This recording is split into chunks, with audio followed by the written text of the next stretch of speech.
Hi everyone, welcome to week 36 of a grid design every week. This week we're going to do a design that I'm going to call Greek pyramids because it's based on the Greek key design and it's done on a triangle grid. So come on over to the machine and I will show you what we're going to do.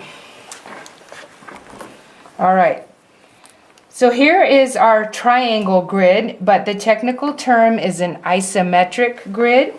And so this one's pretty easy. I've drawn a few triangles here. Let me draw again. So you would just start in a corner down on the bottom line of your triangle. So you start here and we're going to draw up the grid line, down the grid line, but then on the bottom grid line don't stitch it, but go about 1/8 of an inch away. Now over here we want to leave about 1/4 inch so that we can get out of that space. And then we come out, divide the space, and then stitch out on the grid line. Now, they're not going to be perfect. Remember, we are not perfect. We're not computers and we're not machines. We just do the best we can. So on the grid line, come down to about 1/8 of an inch above that bottom grid line. But here you want to leave about 1/4 inch. Come in here, then go back out, dividing the space. Alright, so that's going to be our Greek pyramids. And what's going to happen, every other upside down triangle is going to be left open. So we're going to see negative space there, which is going to look nice, and then our Greek key design in the little triangles. So the isometric grid is basically a diamond grid that has been divided with a straight line, a horizontal line across those points of the diamond. So if you're ever trying to draw one and you have a diamond grid ruler or some of my diamond grid, my diamond grid practice panels, you would just draw a line across them. Alright, so here we are. We're going to use one of Margaret Solomon Gunn's practice panels. And I've done some grids, some of the Greek key designs in there already, because I wanted to, that was my warm-up, and believe me, they were pretty rough up at the top and then they got better. So hopefully I'm going to be able to show you some nice work. Alright, so we are just going to start down in the lower left corner of a diamond.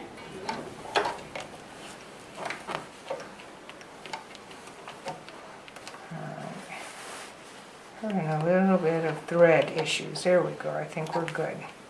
Alright, so I'm just going to stitch up that line. Get rid of these. I'm going to use green thread on the purple so you can see. Down the next line. Remember, about 1/8 of an inch off the bottom of that grid line. This is a small grid, so these are going to be very condensed. Or dense, I mean, our little Greek keys.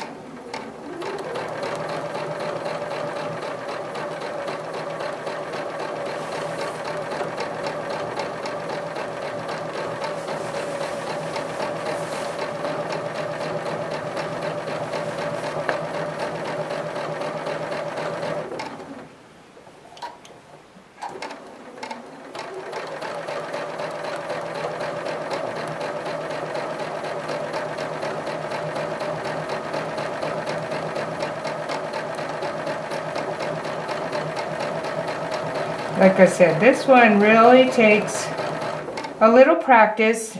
Get yourself good and warmed up before you take this onto one of your, an actual quilt. But I think once you warm up, it's going to be very nice. This is where you want to take your time, strive for straight, as straight as you can get them.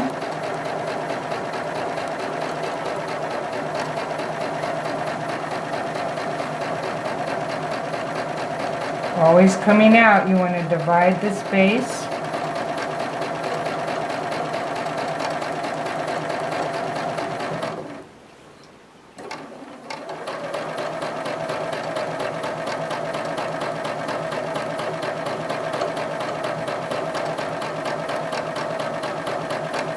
that one got pretty wonky. Oh well. Alright, so now what do we do when we get to the next line? What we're going to do, because these will be our full ones, so here we have a half of a triangle. So I'm just going to, let's see, stitch down. And I'm not going to stitch on the grid line. What we're going to do is just fill it in like a partial Greek key design. See how I just filled that in? And I'll stitch down the side, stitch out on the bottom, and now I'm ready to go to that next triangle.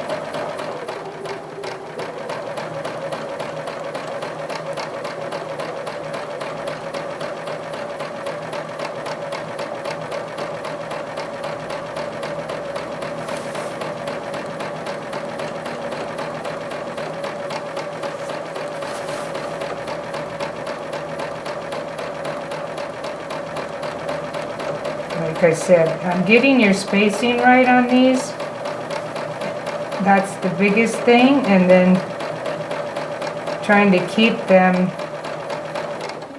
somewhat straight and not having wonky Greek keys or wonky triangles.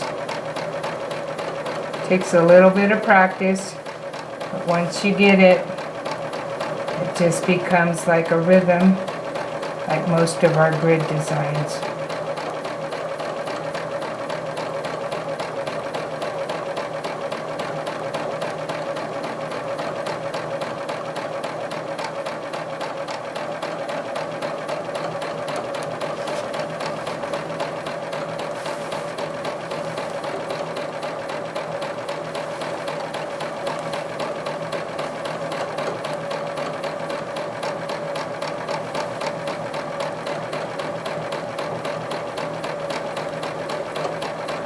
Okay, so here we have a half of a triangle.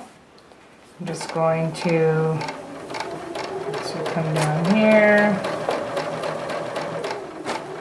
fill it in. Let's see, I need to catch that line there, so I'll just double it up. That stuff's not that crucial. You just have to fill in those oddball areas with you got to fool the eye so you can see it's not a real Greek key, but it looks fine. Nobody's going to say, oh.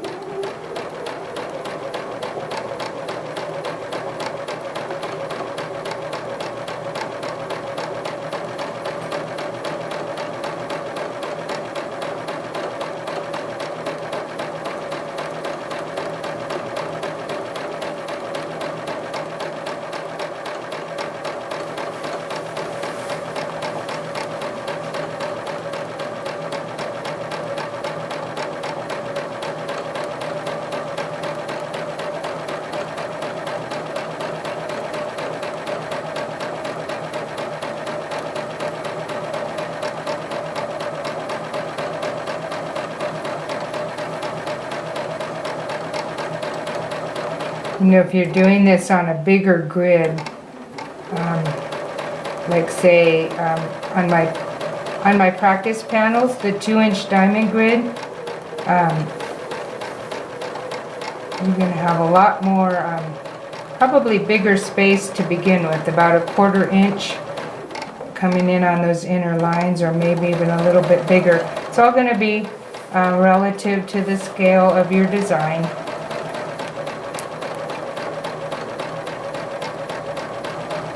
This is a really tiny grid, but it's really pretty. One more.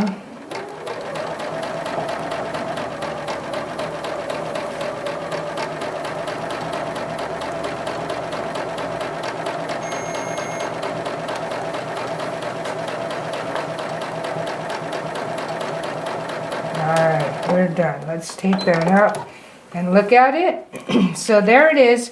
So like I always like to, I'm sorry, Pam. Like I like to show you, sometimes when you see a grid design with colored thread, colored versus a matching thread, this is what that's going to look like. So that's really pretty. But let's flip it over and look at the back. That's where my thread messed up. So here it is, well, green thread, but it's more of a, you know, a little more similar thread to the background. So there are our Greek pyramids. Like I said, just take your time with them, practice them, maybe draw them out first so you get the feel of the design. You can see by no means are mine perfect, but they still come out beautifully. So that's a fun one and something different for you this week. Alrighty. Alright, well thank you for joining me. Let me again show you my book and my DVDs. So remember the grid design workbook, which talks about, like this design isn't in the book, but this book talks about marking your grids, all kinds of little tips and tricks. Like I said, it really gets into the weeds of making your grid design successful. So I hope you'll check that out. It's on my website, quintessentialquilting.com, or from American Quilter, or AQS, the American Quilting Society. Quilters Society. My brain's not working good today. And then my 3 DVDs, 30 tips and tricks for better machine quilting, successful machine quilting, basic and beyond, and my machine quilted stocking sampler, which is about 11 different fun filler stitches. So I hope you'll check those out. Again, quintessentialquilting.com or americanquilter.com. All right, thanks for joining me, and I'll see you next week for another fun grid-based quilting design. Bye.